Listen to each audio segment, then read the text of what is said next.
Salam, apa kabar untuk kita semua?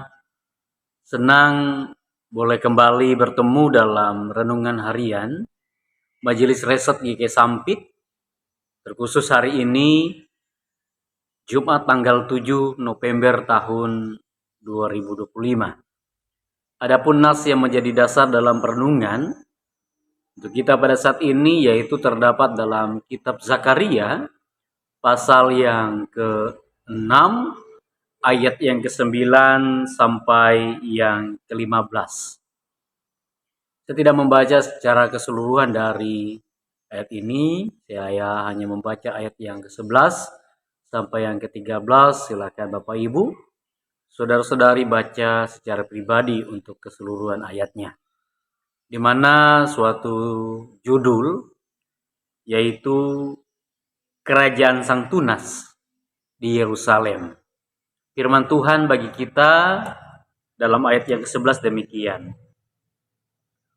Pungutlah perak dan emas, buatlah mahkota dan kenakanlah itu pada kepala imam besar Yosua bin Yosadak. Katakanlah kepadanya, beginilah firman Tuhan semesta alam. Inilah orang yang bernama Tunas. Ia akan bertunas dari tempatnya, dan ia akan mendirikan bait Tuhan.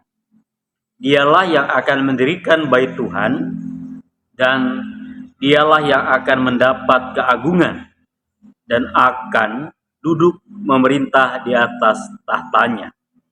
Di sebelah kanannya akan ada seorang imam, dan permufakatan tentang damai akan ada di antara mereka berdua.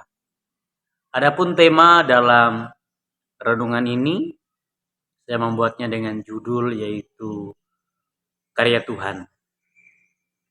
Nah, Bapak Ibu, saudara-saudari yang dikasih dan diberkati Tuhan, pasca sepulangnya bangsa Israel dari pembuangan di Babel, ada suatu pengharapan yang besar kembali mereka nyatakan di dalam Tuhan.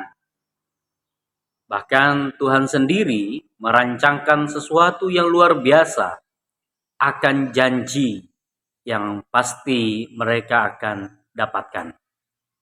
Yaitu bila mana kita melihat pada saat ini, di mana kerajaan Sang Tunas di Yerusalem. Ketika kita melihat siapa Yosua bin Yosadak, dia adalah imam besar. Tetapi dari nas yang lain kita akan mengetahui tentang siapa dirinya dan apa sebenarnya tugasnya. Yaitu dalam Zakaria pasal 3 ayat 8 berkata, dengarkanlah, hai imam besar Yosua, engkau dan teman-temanmu yang duduk di hadapanmu, sungguh kamu merupakan suatu lambang. Sebab sesungguhnya aku akan mendatangkan hambaku, yakni Sang Tunas. Tentu apa yang dikatakan oleh Tuhan melewati Nabi Zakaria pada saat ini mengingatkan kembali akan suatu janji kepada Sang Raja yang pertama, yaitu Sang Tunas dari Isai, Daud. Makanya kita boleh melihat juga pada bagian kitab Yesaya pasal 11 ayat yang pertama dan yang kedua berkata, suatu tunas akan keluar dari tunggul Isai, dari taruk yang akan tumbuh dari pangkalnya akan berbuah. Roh Tuhan akan ada padanya, roh hikmat dan pengertian, roh nasihat dan keperkasaan, roh pengenalan dan takut akan Tuhan.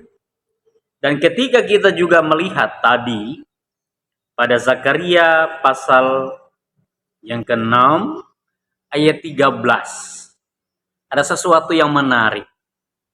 Di mana kalau kita tahu seorang imam pasti ia berasal dari suku Lewi. Demikian sang pemimpin raja di kalangan suku-suku Israel berasal dari Yehuda. Tetapi suatu lambang yang dikatakan dalam Zakaria pasal 3 ayat 8 tadi, tentu ini berbicara tentang sesuatu yang lain. Makanya pada bagian ayat 13 dalam pasal 6 ini berkata, dialah yang akan mendirikan bait Tuhan, dan dialah yang akan mendapat keagungan, dan akan duduk memerintah di atas tahtanya. Ini pasti berbicara tentang sesuatu yang lain.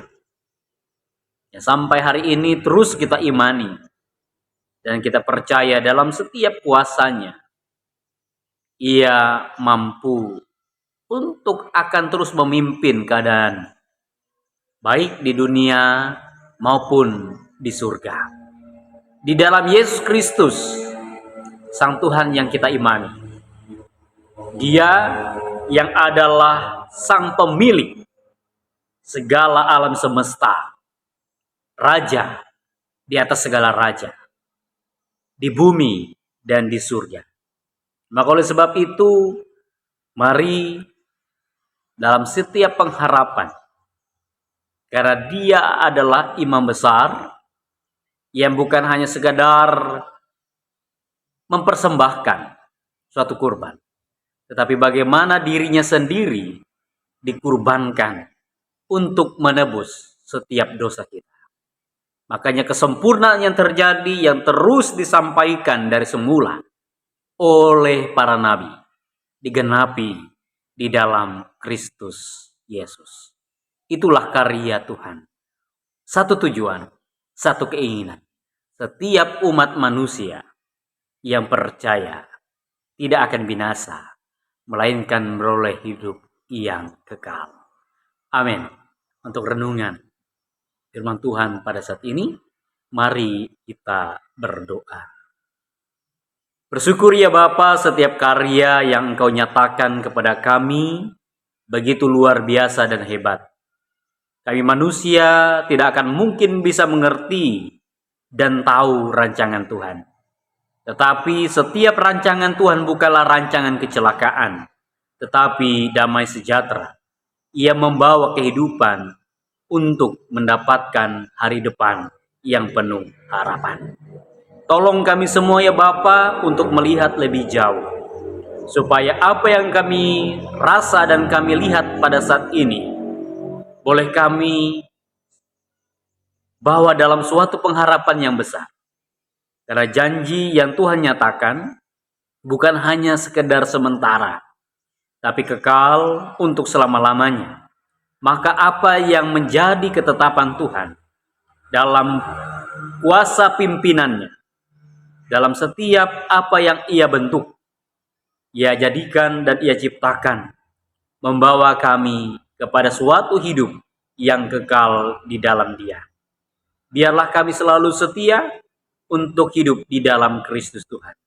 Di dalam nama Tuhan Yesus Kristus kami berdoa. Amin. Sampai berjumpa dalam renungan harian selanjutnya. Tuhan Yesus memberkati kita. Shalom.